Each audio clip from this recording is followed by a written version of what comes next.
Hello, hello, hello, everyone, and welcome back to Psychology Eats. So, what's eating you? Well, I'm in the car. Woo, woo. I'm at Wendy's. I'm at Wendy's. I'm getting ready to go on a short vacation. And so I didn't cook anything today. And so I had to go pick up a few things. So I just decided to eat some Wendy's. Everybody in the house ordered whatever they wanted to eat. And these french fries are right. So anyway, I still got my mask on, honey. Just in case somebody walk up to this car or something. What you want? What you need? Anyway, so I wanted to give my... Oh, hell no. I'm about to pull an Adrian. There you go, birds. I wanted to give them congratulations to Walt and Cindy. I do report on this sector, so I have to acknowledge their nuptials and wish them the best. Sure, I know I've been one of the naysayers. I have. But that's only because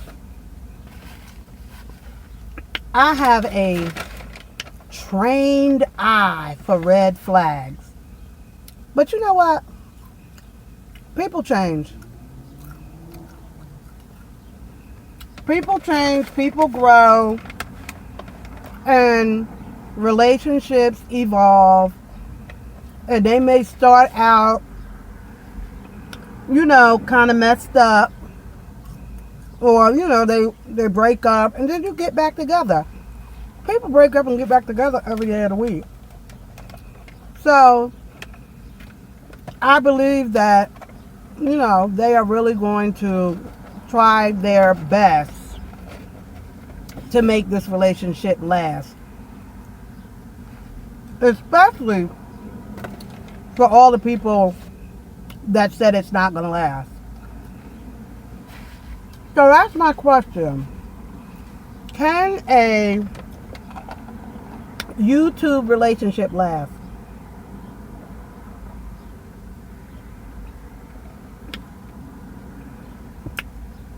This new mango pineapple, delicious. Now it ain't better than a Slurpee, but it's close. So we've seen so many high profile relationships that started on YouTube and they don't end nice. They end very badly.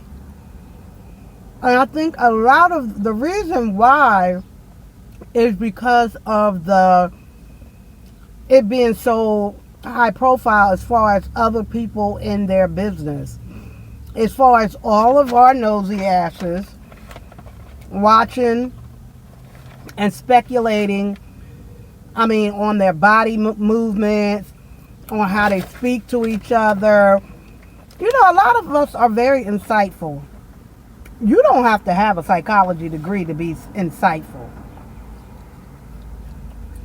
Some of the smartest people I know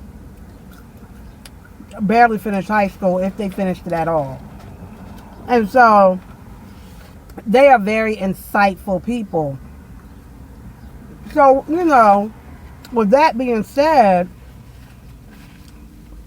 if they really, really, really wanted their marriage to last, and I know they do, I don't know, would you tell them to get off of social media? Don't be a part of social media anymore. Make your marriage work outside. I have a burger. Make your marriage work outside of social media. Is that the answer to their marriage being able to survive?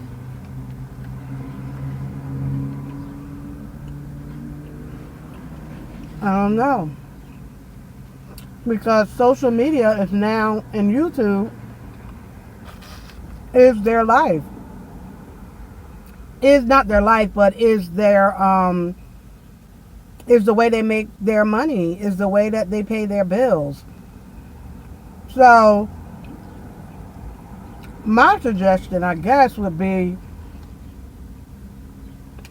you know, pre-tape videos. Don't put yourself under the pressure of doing like a video every day. Do 3 videos in a day. Do, you know, so that then you can upload those videos for 3 days. And then you have 3 days to just be with each other, husband and wife, doing things together. Don't let the comments get to you.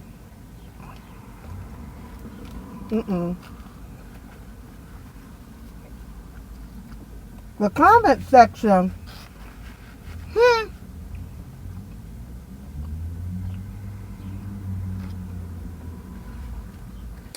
The comment section will have you in a mental hospital if you let it. Don't let the comment section destroy your marriage. Don't let 595 videos that are coming out about you destroy your marriage.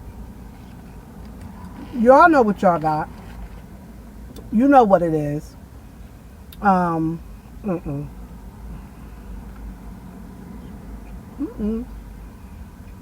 Just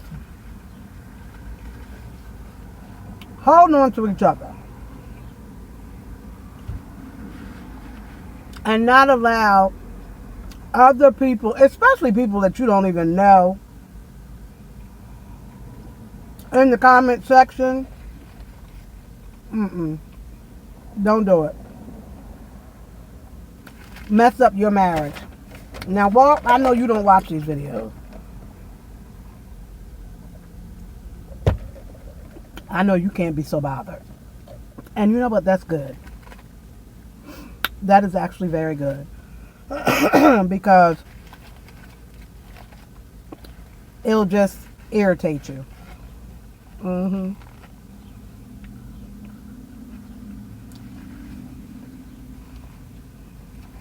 But y'all have just as much of a chance as anybody else getting married.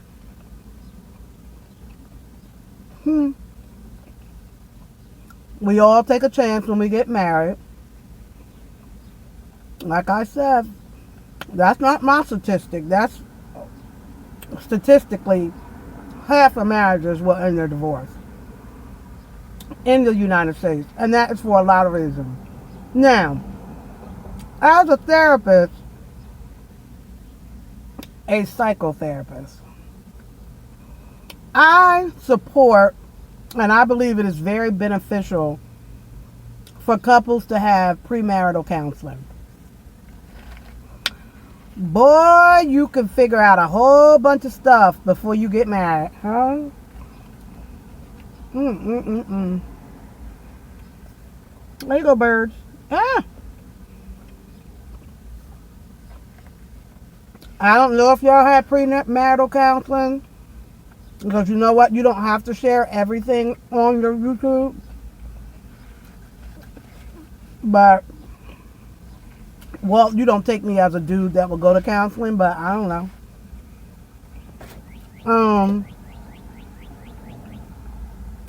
But you're already married now. But I suggest going to counseling. Getting a counselor that can kind of just help you guys move forward in your marriage. Because it's not going to be easy. One of the most difficult things that we do as an adult is get married.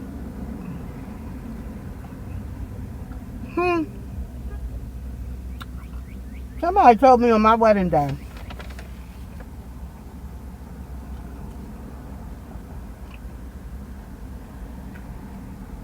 This is the most difficult task that you will ever do. And that is to be married and have a successful a successful wedding, a successful marriage. The wedding, that's just a party. Have a successful marriage. And the first year of marriage is probably the most difficult.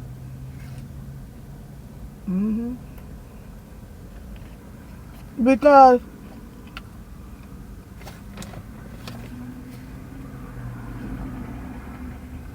it's so easy to walk away from a marriage.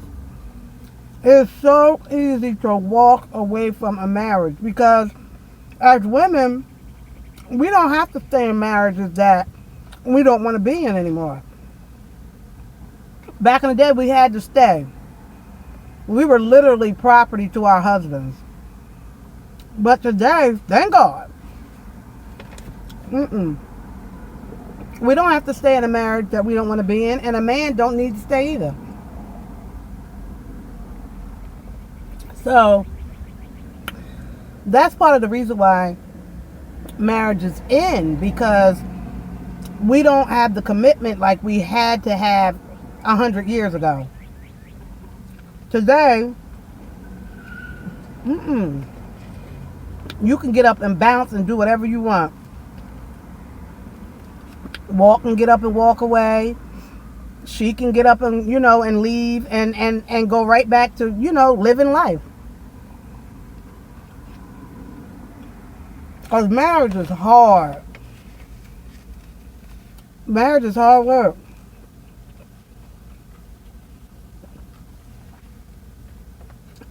Marriage is compromising. Marriage is not always winning. You gotta take so many L's when you marry.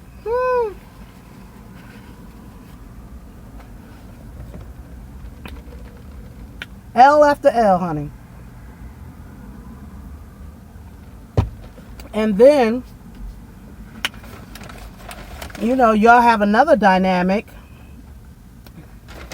This girl ain't giving me not nair ketchup. You got another dynamic, and that is blending families. Now, Walt didn't bring children into the marriage. He didn't bring any extra stuff. And Cindy's kids are basically grown. So that's good. Y'all ain't got to worry about no babysitter. And sometimes that can get in the way. Y'all can get up and go and do what the hell y'all want to do. Y'all in that season of life, which is great. That's a big plus. That's a big plus. You ain't got to rush home and get nobody off the bus. Ooh, girl. Them days are over, honey. Don't it feel good? Don't it feel good? These french fries taste like they made them in old grease. I can't. God damn it, I can't eat these. Shit. I don't know why I came to this Wendy's. This Wendy's look like they go to the nearest prison and say, when y'all getting released? Y'all want to work at Wendy's?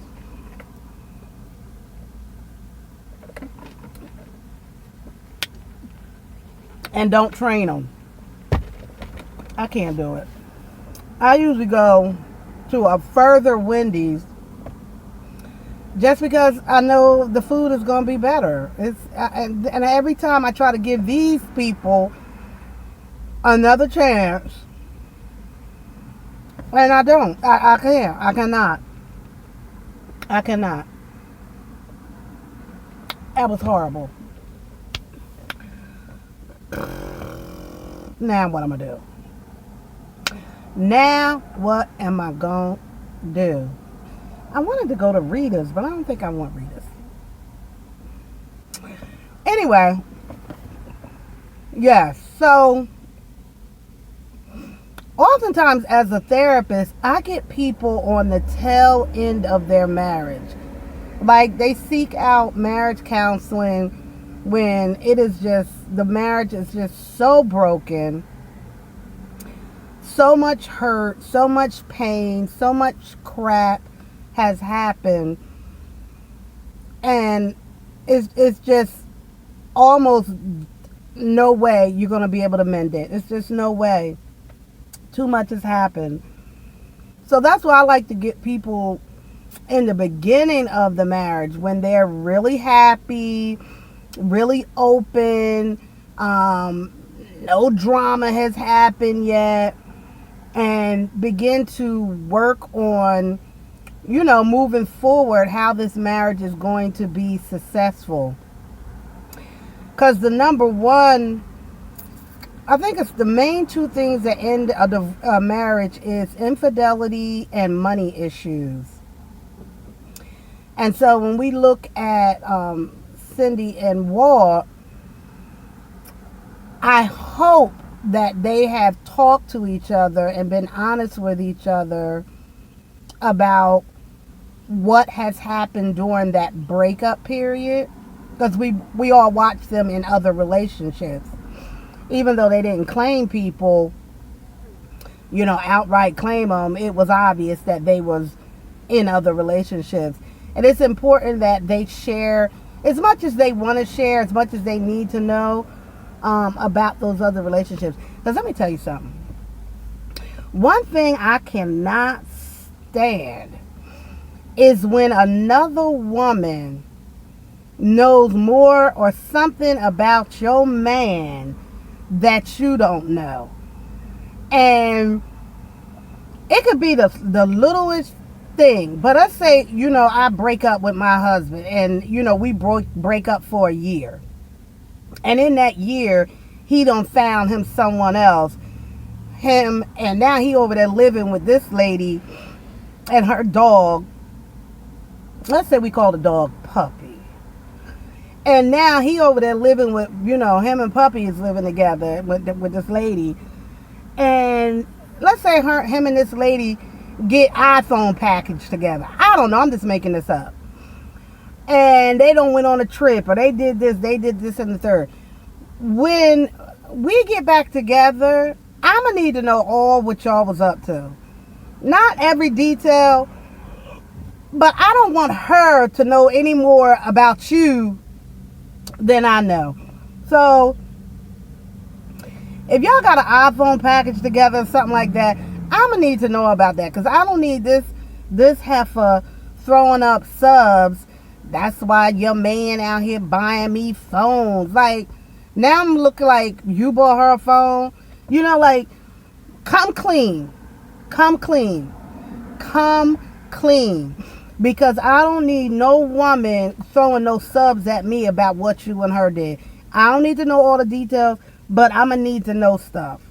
I'm going to need to know. Even though it might hurt my feelings, I'm going to need to know, because I don't want her thinking that she knows some secrets about you that I don't know. So, and a good place for that to happen is in the therapy session. Because it's a safe space. It's a very safe space. It ain't always very. If I'm doing couples counseling, I have the couples do a verbal contract. You're not going to try to, what we talk about in the therapy session stays here unless, it's a homework assignment or some sort of behavior I want you to work on changing or adding to your relationship. But what you're not going to do is leave here and then get in the car and start bringing up, oh, you did this with this biatch. I can't believe you. Because that's going to turn into an argument. That you should have did that in the session so that I can mediate that. pain, hurt conversation, whatever it is. So my suggestion, once again, is I really would want them to go. If Cindy, because I know you watch some of these videos, I'm really suggesting that you seek counseling. I know you don't feel like nothing is wrong in the relationship, but, and however, a lot has happened that has damaged the relationship in some ways during that breakup. And then even what happened prior to that breakup. You know, I know you've apologized. I'm sure you have, because you're a nice lady like that. So I know you've apologized to Walt for what you said, but some of the things that you said stung. And some of the things that you said about him was, probably all of it, was true. And so,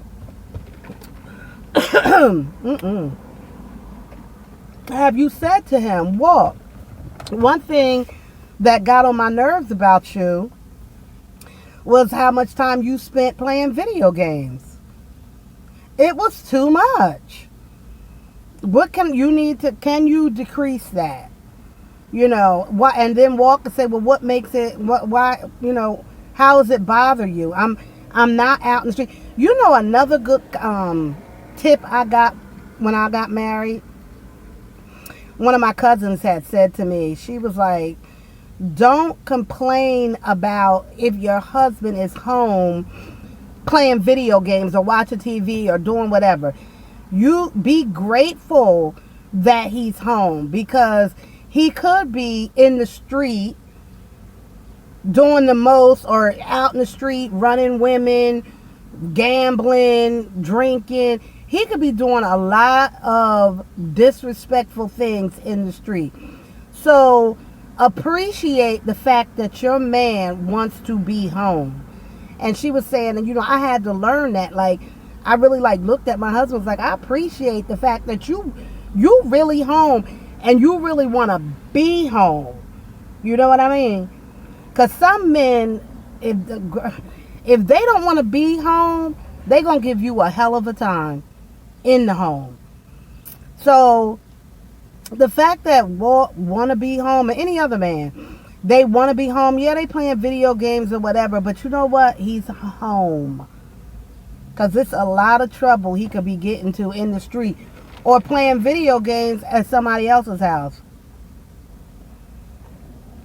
So, but those are some of the things that, you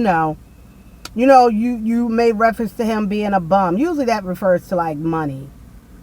Money, like I said, big issue when it comes to marriages. I know, speaking personally, that's an issue. That is an issue. And it may work better for you guys to have separate accounts. Maybe one joint account and two separate accounts. When I work with couples, that's probably one of the bigger issues is money, and how to spend money, how to divide money, how to combine money. Ugh. So talk about that. When you get your therapist, because I believe you're going to, I really want to push that with you. Encourage you. And it's not about pointing out each other's wrongs, but it's also pointing out each other's rights too. The things that you do right, the reasons why I fell in love with you, the reason why I want this to last forever. You break all that down, and then you go home and you have pillow talk. It's like, I appreciate you, I love you. You make my life whole having you here. We fought so hard to have this relationship, and put God in your relationship, and pray together before you go to bed at night. Pray together when you wake up. Pray over your marriage. Like, there are so many, for those people who have had successful marriages, and talk to people excuse me, who have had successful marriages. Talk to an elder, honey. Talk to an elder. An elder who has had a successful marriage. They'll tell you the same things. Communication. All of that. Communication. respecting each other, loving on each other. All those things will manifest into longevity in your relationship. Yeah, well, that's it. That's all. I appreciate whoever stayed and listened to me. Now I need to go and find... the line is too long for me to go back and tell these people that these was messed up, these french fries. So I guess I'm going to go home. But thank you, everyone. Don't forget to like, share, and subscribe.